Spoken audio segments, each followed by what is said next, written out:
Hi everyone, how's everyone feeling? Give me a thumbs up, thumbs down. Let me know that everyone's here. Yes? Okay, cool. So before we get started, I just wanted to say feel free to unmute at any time and interrupt us or add stuff in the chat as we go on. Anyways, my name is Manroop, and over the past couple months, I've been diving deep into blockchain technology, building out various decentralized applications specifically to increase transparency within the supply chain system. Hi, my name is Heya, and I'm really excited about synthetic biology's potential in the health tech space. So over the past couple months, I've been doing some research projects, recently one involving kidney cells and reprogramming them, so like programmable immunity to treat and eradicate disease.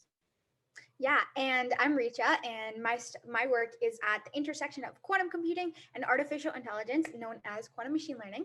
And all three of us were all first year students at TKS, and amongst the three of us, we've pitched proposals to Instacart and won best presentation for that, presented at IBM's CascOn conference.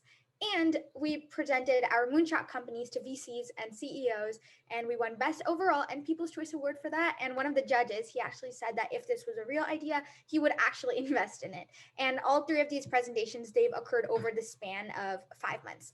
So let's go. Hello, guys. Okay, so just a quick heads up. You guys all should be going to the breakout rooms right now for our sessions. So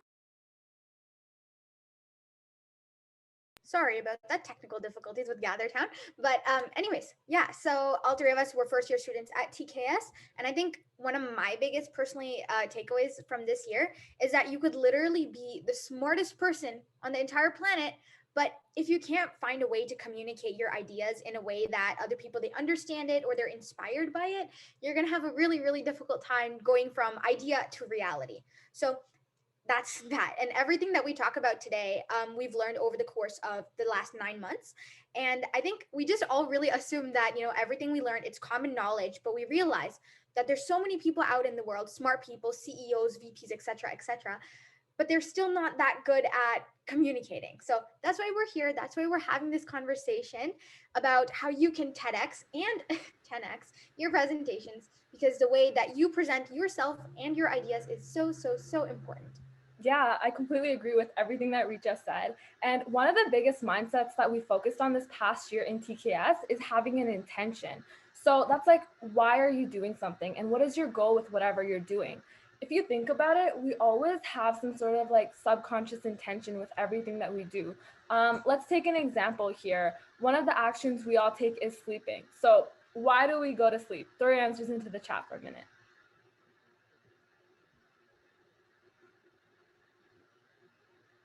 Yeah, because we're sleepy. Most people take this as an action. You do it when you're tired, essentially, but the intention isn't that you're tired. The intention behind it is to actually recharge yourself, like was mentioned in the chat. And when you start seeing the intention of sleep as being a mechanism to prepare yourself for a productive day, you're much, much likelier to do things that'll help you sleep better, like get a full 8 hours or don't be on your phone before sleeping. And that'll really just help you optimize everything that you do. But this isn't about why you should be sleeping for 8 hours, even though you should be.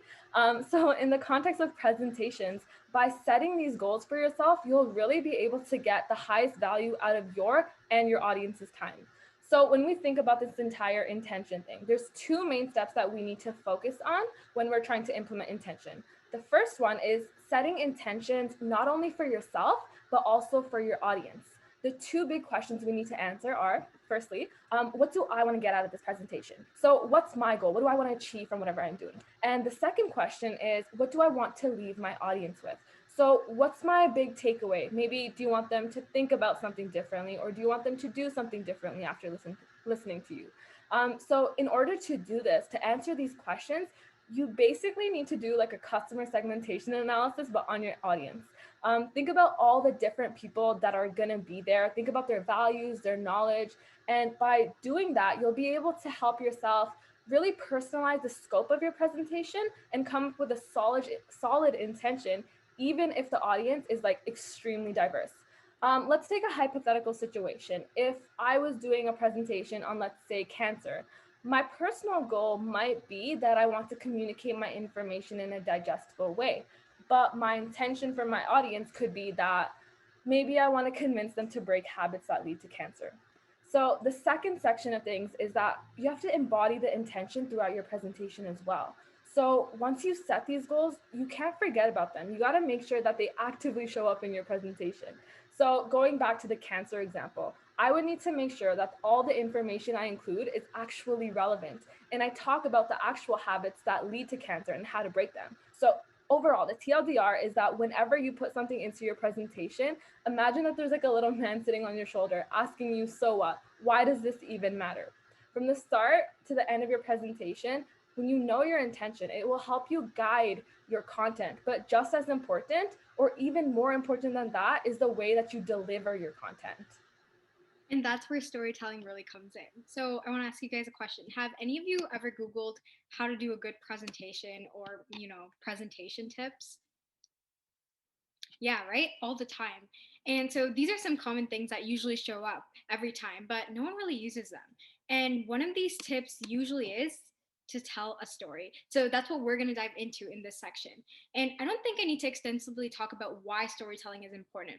But in short, if you do it well, storytelling will ensure that your audience looks something like this instead of that. And the reason for why storytelling is so impactful is because it builds an emotional connection with the audience that wouldn't only be possible with only facts and figures. And so another question for you guys, does anyone remember the 3 parts to a story? This is something we all learned really early on in elementary school. Yeah, beginning, middle, end, right? And so we're going to apply the structure to presentations as well. And so what we're going to be doing here is that we'll be going through each section, so the beginning, middle, and end. And because explaining this without a tangible example is pretty hard, so we'll walk through it together. And so does anyone want to give us a random topic to make a presentation on? Climate change, plastic pollution. Yeah, I like these. They all kind of like tie in together. So now that we know the topic, I don't want Manroop to roast me, so we can't get into the presentation without clearly identifying our intentions. So what do we want to make our personal intention?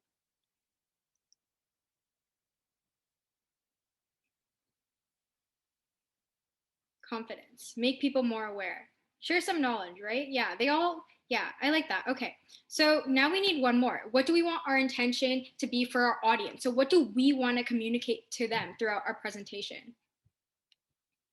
Scare the audience, teach them about plastic pollution. Okay.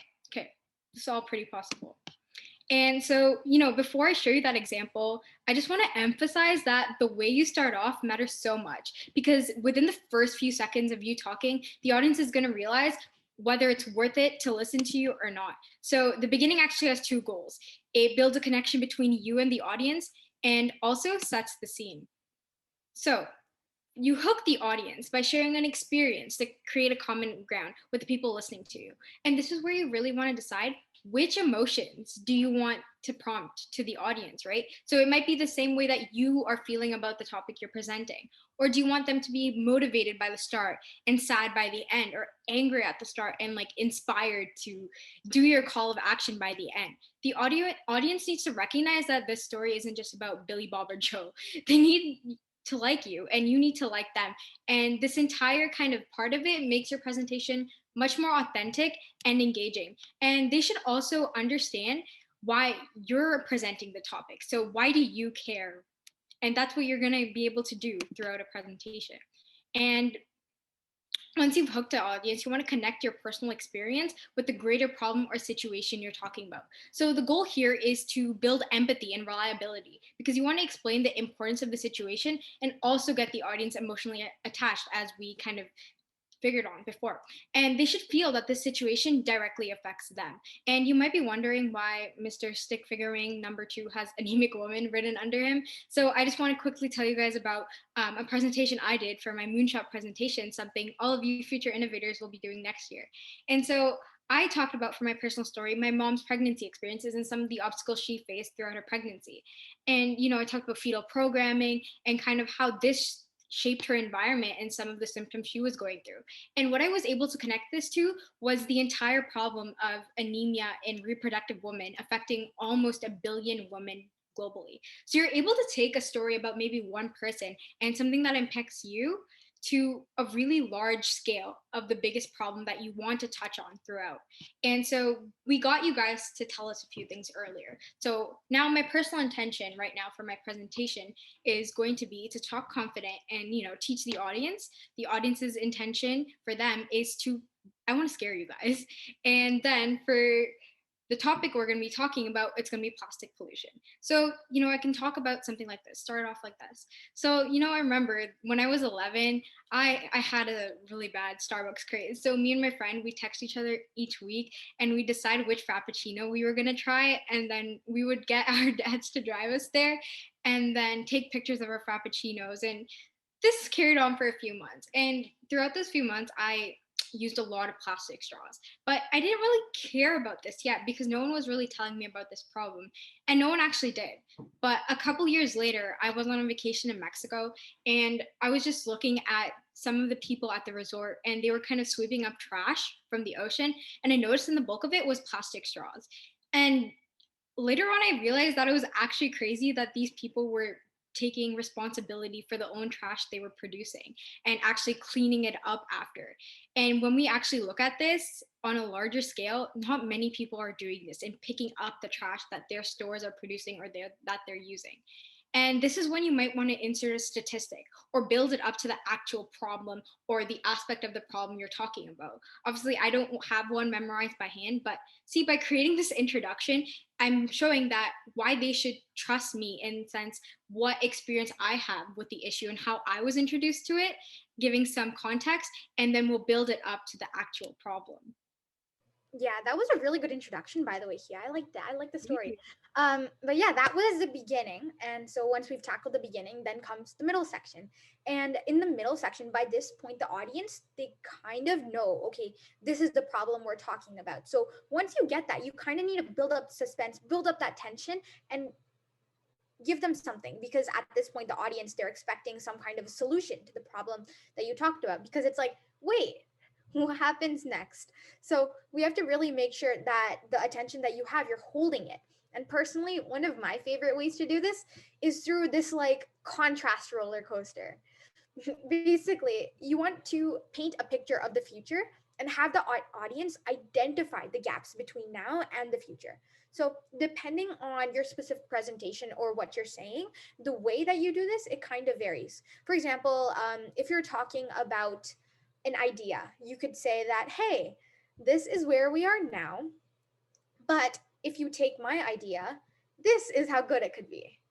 Or you could also say, this is the status quo now, but if you don't listen to my idea, if you don't take it, then this is how bad it could be.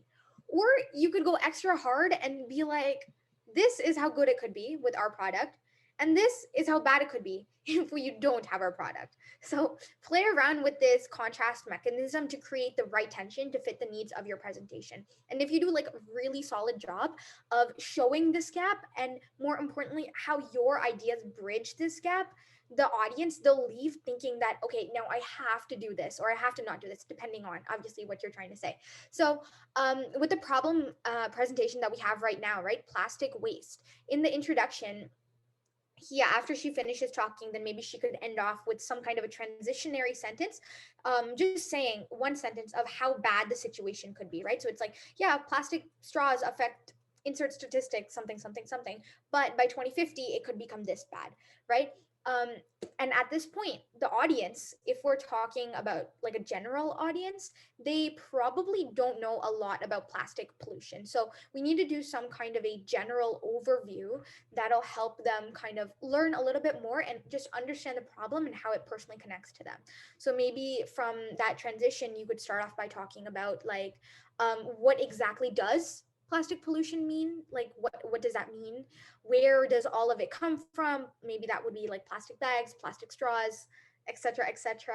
And then in that thing, what would actually be cool with that is like connect it back to like aspects of their life. It's like, yeah, maybe you could have a section where you're like, oh yeah, think about your groceries, you're getting like 10 plastic bags from Walmart, whatever. Connect it back to their personal lives and have them thinking about not only the problem at hand, but how they contributed to it as well. And then after you do that, maybe you could also talk about like existing solutions, if there are any, if they exist, if it fits with your kind of presentation, and maybe even the gaps within those existing solutions. Why aren't they good? Why are they bad? Whatever it may be. And then what you could kind of end off with in this middle section with the whole gap thing is like, yeah, if our habits continue, there could be 300 million turtles dying every year by 2040, or whatever the statistic is. But again, you need to make sure that the statistic that you're using, it connects back to their personal lives. Make sure they know, if you're using like that statistic, like make sure they know that what the negative impact of turtles dying has on their personal lives. Really connect it back to that me.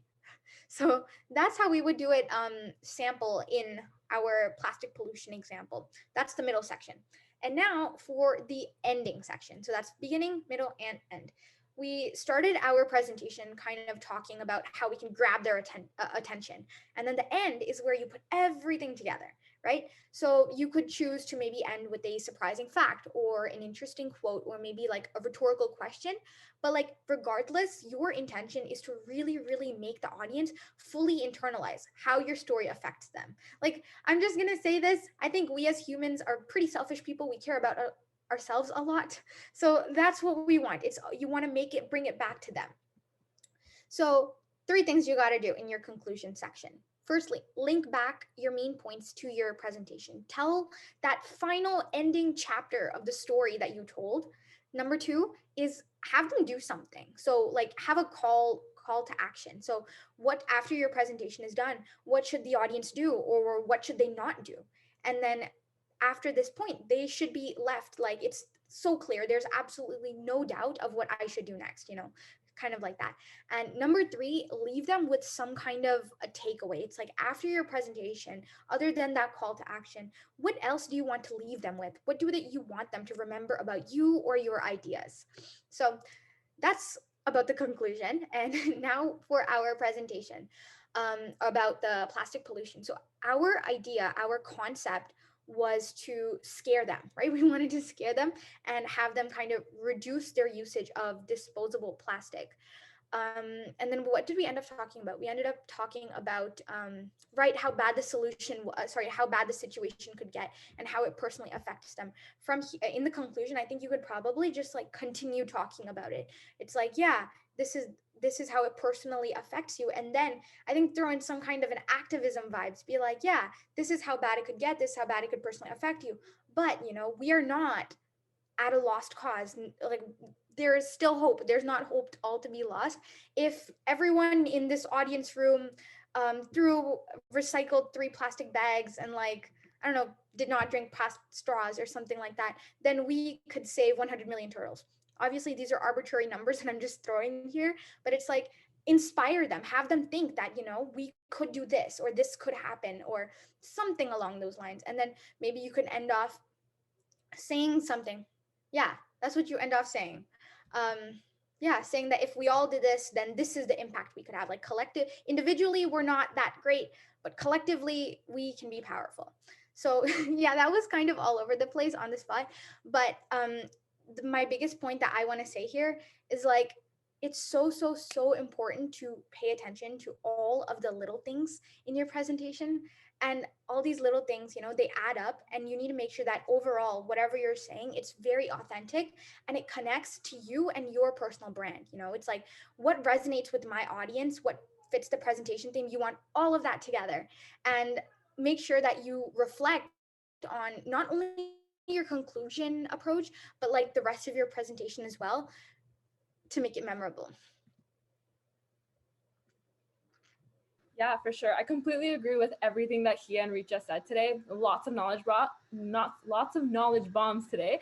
And one more thing I just want to add is that we've all been to like so many workshops and master classes. We go sit there, we listen, but afterwards, a lot of us simply don't implement all the things that we learn. So what we're asking from you guys today is, if you found any of this value, please just take it, be intentional about actually applying it to your next talk or your next presentation, whenever that may be. And if anyone wants to continue the discussion or get feedback on any of your future presentations, feel free to shoot us an email at any time. We'd be more than happy to help you out. And if anyone has any questions, we would be happy to answer them right now. You can unmute your mic or you can throw them into the chat, whatever you're feeling. Yeah, and if you don't, it would be a great time to head back into GatherTown too and just continue your networking with all the amazing people we have today. For sure. And just reading the chat right now, thank you guys. We really, really enjoyed putting this workshop together, and we really hope you guys were able to take out something from it.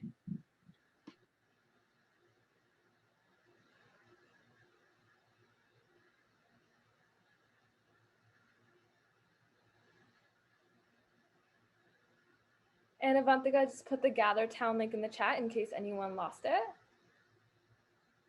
And I actually, Aisha in the audience, she was actually asking a question. I just want to answer this out loud. So if any of you are incoming innovators and you're a bit younger than us, so when we started the program, we were 15, your age really doesn't determine a thing. Like that's one of my biggest takeaways from this year. Like you could be 15 working on quantum or blockchain, or you could be 12 or like 50, right? But it just matters. I think getting started early would honestly be so amazing because you have more years to just explore it and kind of find and figure out your why. So don't let your age ever be an obstacle with applying to TKS. We have a question in the chat. Who are your favorite storytellers or presenters? I think Steve Jobs. Steve Jobs has some of the most impactful presentations, just the way he speaks. We actually did this activity in TKS where we took one of his presentations, like it was like an 11-second like clip from his presentations, and we had to like recreate it. And he literally said like, I think it was like 10 words in that 11 seconds, but he made it sound so natural and so impactful. And we literally sat there like just repeating it so many times, and it was difficult to do. But it was genuinely like, he's a great presenter, very impactful for sure. Yeah, Also, that clip was actually like 30 seconds. It was so crazy. Like they played that clip. I remember I was in your cohort. They played it for like literally 30 entire seconds. And he said like 10 words. It was like, this is the MacBook Pro or something. Yeah. And we all did it in like, it felt like an eternity in between each second. But yeah, no, y'all tripping if y'all don't say. When we tried it, it felt really long. But when he played it, it felt like really short. It went by so fast. Yeah. Yeah, no. But I don't know. I feel like Dave Chappelle's like a better storyteller, like 100%. Dave Chappelle's just way better. Tell us more about that. Have you guys seen a Dave Chappelle show? Like what? Send it in the chat. Maybe send it in the chat so our audience can. Okay, he's pretty explicit, so I don't think I should. But no, Dave Chappelle. Okay, this dude. Oh my god. Okay. I don't know. Every single time Dave Chappelle speaks, I don't know. You just have to listen, like, because like no matter what he says, it's always like something like wise yet funny at the same time. There's this one joke that he did, which was so crazy. He literally just like went backwards. So he told the audience what the punchline was of the joke, and then he started the joke.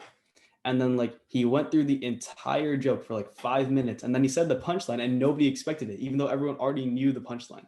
So that, like, his storytelling skills are just so crazy. He just knows when to get quiet, when to like lure you in, and then when to like eventually jump out on you and like give like a punchline, or just literally just like, why do we need to scare people instead of educating them? That was about our activity, Richa. Why did we need to scare people instead of educating them?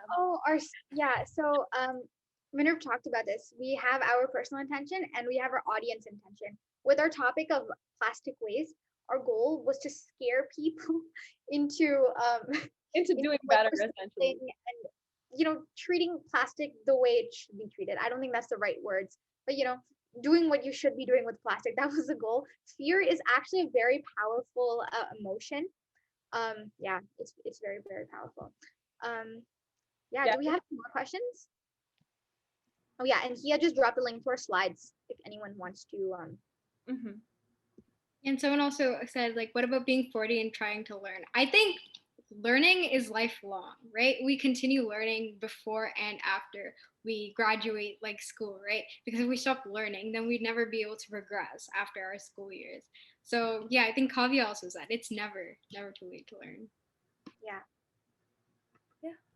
And yeah, along with the link to the presentation, I also put a link with just like the main takeaways from the presentation if you'd like to see.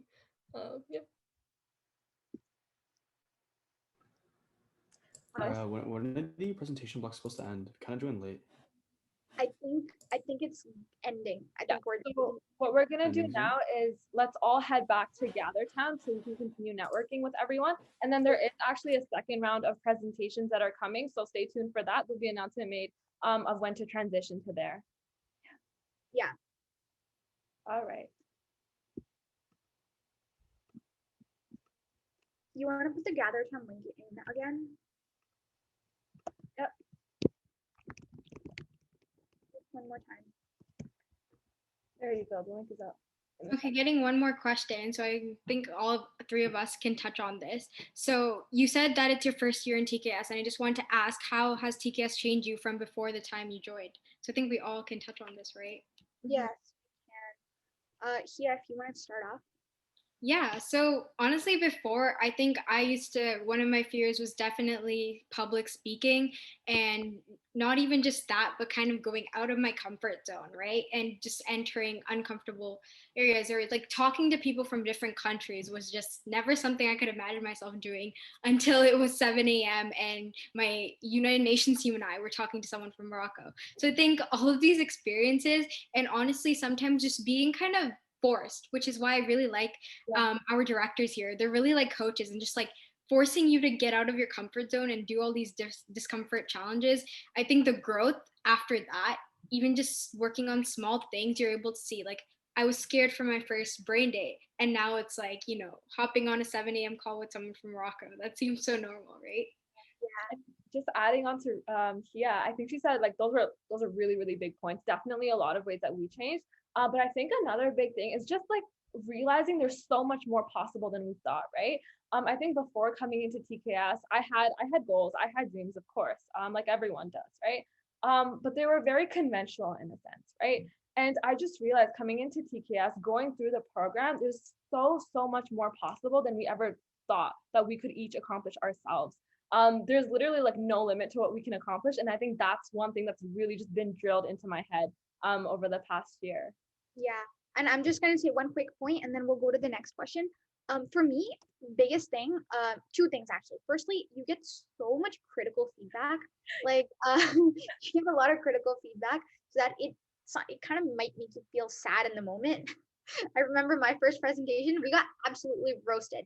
But like the growth from that point onward, insane, because you don't get this level of like detailed critical feedback. It completely changes the game. And honestly, just sorry, Richa, didn't mean to interrupt you, but encourage that feedback. Like ask for that feedback as much as you can, because that's what will really help your growth. Continue. Yeah. And second thing, I was a very competitive person before TKS. I was very it's like zero sum game. Life is a zero sum game. If someone else wins, that means I lost, and it was like it was really terrible. But like I think through TKS, it's like someone else's gain does not mean your loss, and your gain does not mean someone else's loss. There's enough money, happiness, success, whatever for everyone. So that's something I learned a lot. Yeah. So yeah, help each other out, be collaborative.